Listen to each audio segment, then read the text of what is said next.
The date is March 1st, 2021. We find ourselves at the abandoned Duval Road Railroad crossing south of Lockbourne, Ohio. As usual on days like this, I saw on heritageunits.com that Wabash 1070 was leading a grain train bound for the Columbus district, so I decided to venture out to see it. A little bit after arriving here, the headlights of 1070 soon appeared in the distance, and I got set up to watch it roll by.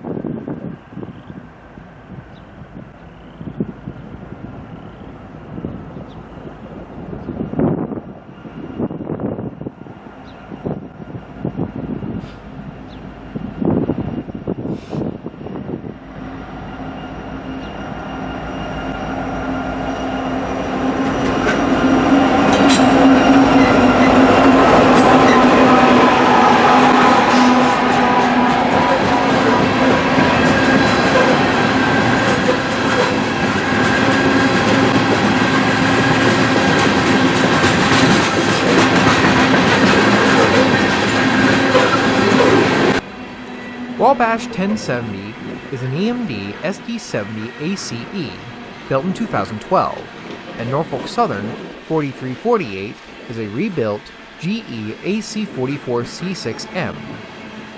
Just like with Southern 8099 and Pennsylvania Railroad 8102, Wabash 1070 is actually Norfolk Southern 1070 as one of their heritage units.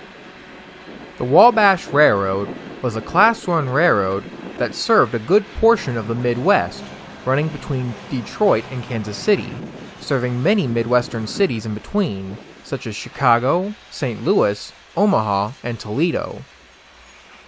They also had tracks in Ontario, Canada, serving St. Thomas and going as far east as Buffalo, New York. Just as 1070 rolled by, the grain train came to a stop. Turns out that dispatch was having it wait here to allow a high-priority intermodal train to pass by on the second track. Let's now move to the other camera.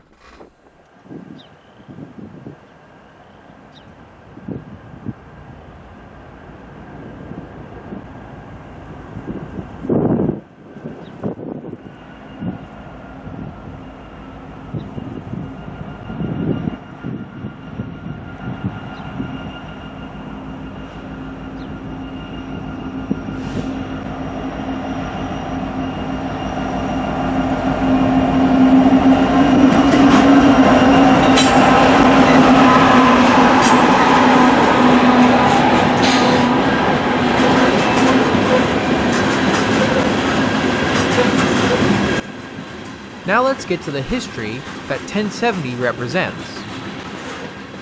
The railroad that would later become the Wabash was started back in 1851 as the North Missouri Railroad. It had built a railroad line that stretched from St. Louis to the Missouri-Iowa state line at Coatesville, Missouri. By the 1870s, the North Missouri Railroad had lines stretching to Ottumwa, Iowa, and Kansas City, Missouri. They also had a line under construction with the intent of connecting Omaha, Nebraska. Unfortunately, by 1871, the North Missouri Railroad ran into financial troubles and was succeeded in 1872 by the St. Louis, Kansas City, and Northern Railroad. The St. Louis, Kansas City, and Northern would finish the Omaha extension by 1879. Before we continue, let's get back to now. Before Wabash 1070 arrived, I had my ATCS maps with me, which showed me which line the train was coming in on. So I decided to use my GoPro to get an underbelly shot of Wabash 1070. Just like back on the Hocking Valley, the train had came to a stop right on top of my camera. So until the train moved off the camera, I wasn't going after it. Nor was I leaving this spot. Now let's move to that camera to see what it saw.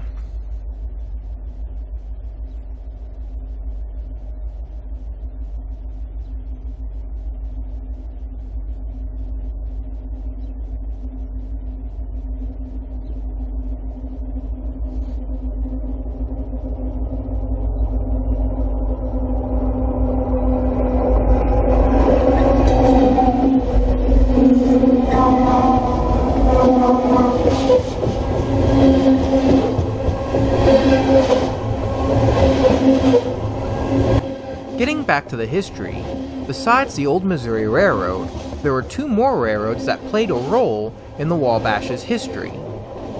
2 years after the North Missouri Railroad was chartered, the Toledo and Illinois Railroad and the Lake Erie, Wabash, and St. Louis Railroad were organized. The goal was to build a railroad from Toledo, Ohio to Attica, Indiana, a town on the Wabash River, following the Wabash and Erie Canal. This line was completed, and by 1856, the two railroads were merged together to form the Toledo, Wabash, and Western Railroad.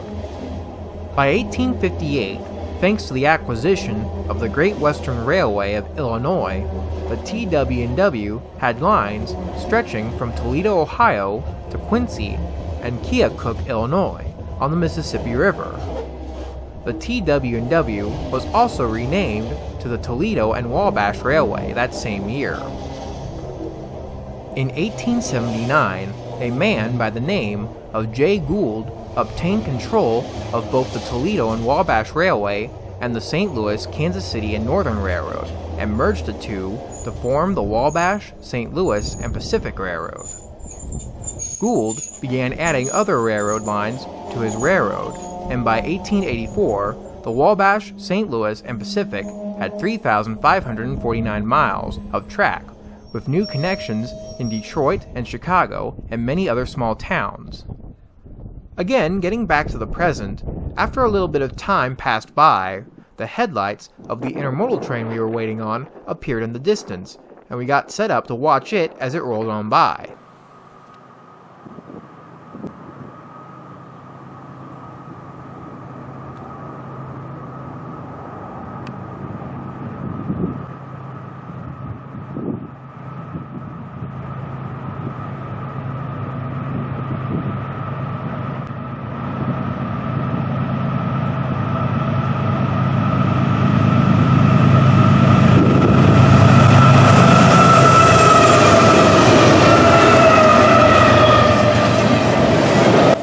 NS 8174 is a GE ES44AC.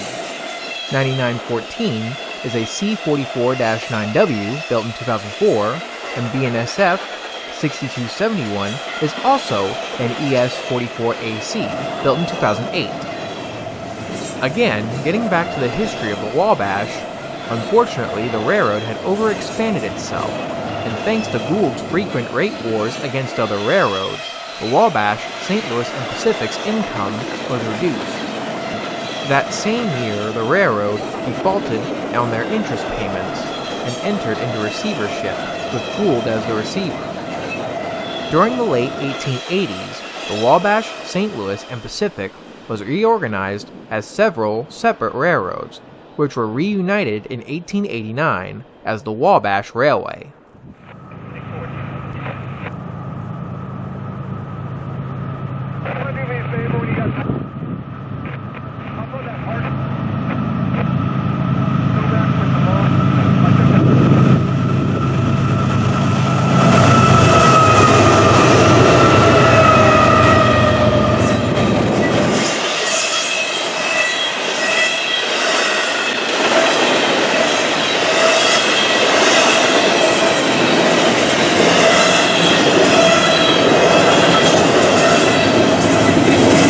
That same year, Jay Gould passed away, with his son, George J. Gould, taking over the family fortune, which included his father's railroad holdings. Besides the Wabash, Jay Gould had holdings in the Denver and Rio Grande Western and the Missouri Pacific Railroad, as well as many other railroads. With his father's assets, George Gould intended on making a true transcontinental railroad that would run from Baltimore, Maryland to San Francisco, California. Unfortunately for George, this never came to be. Before we continue with the history, let's get back to now. Thanks to my GoPro's position, it got a unique shot of the intermodal train as it passed the grain train.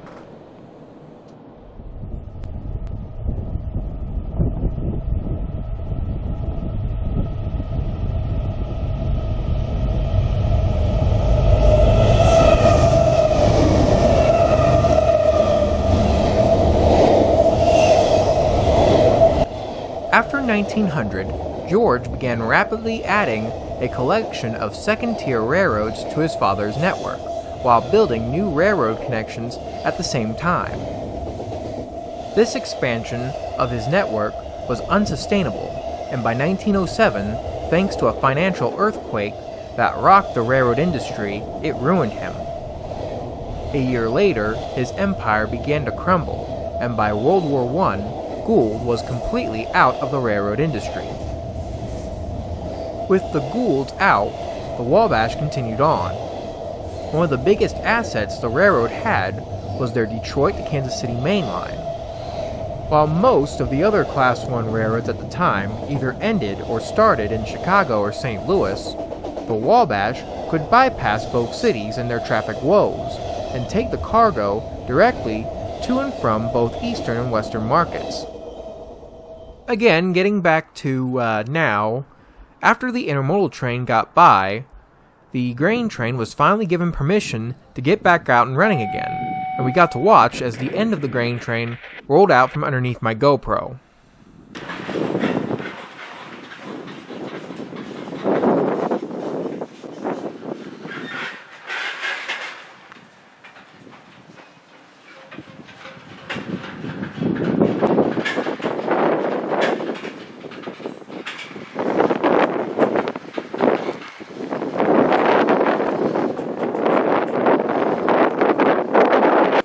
In 1928, the Pennsylvania Company, owned by the Pennsylvania Railroad, gained control of the Wabash Railroad to protect itself after the Wabash and the Delaware and Hudson Railroad bought control of the Lehigh Valley Railroad.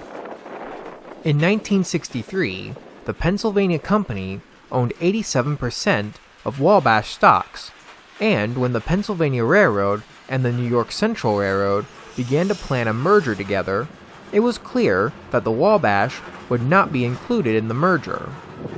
Not only did the planned Penn Central already had enough trackage as it was, but the ICC more than likely would not approve of the Wabash's inclusion. So, the Pennsylvania Company began to look for buyers for their Wabash stocks. It didn't take them long to find one, as the Norfolk and Western Railroad, a former ally of the Pennsy, expressed interest in the Wabash. They were already planning on merging the Nickel Plate Road into their system, and the Wabash would fit nicely into their plans.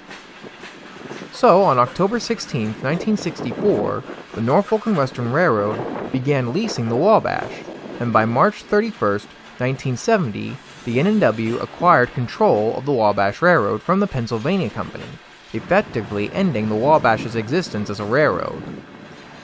Eventually, the lines once owned by the Wabash would end up under today's Norfolk Southern, as their key asset, the old Detroit to Kansas City main line, is still operated by them today. With a colorful history such as the Wabash's, it was another case of no surprise when 1070 was given its Wabash scheme to celebrate Norfolk Southern's 30th anniversary back in 2012. With the grain train now out of the way, I was able to retrieve my GoPro. Definitely the last time I'll put my GoPro on a double-track main line. Anyway, after seeing the train here, I then relocated to the Road 752 railroad crossing in Asheville, Ohio, with only minutes to spare.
After catching the Wabash here, the last place I caught the train at was at the Road 361 overpass just northwest of Kingston, Ohio.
Just like back at the abandoned Duval Road railroad crossing, I had my second camera set up. It was set up more west of the overpass along Road 361.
And, to finish the video off, I turned my camera south. From the overpass, you can clearly see Kingston's Valley Grain Silo. Also, thanks to all the leaves on the trees being gone, we could also see 1070's train as it continued its journey southward.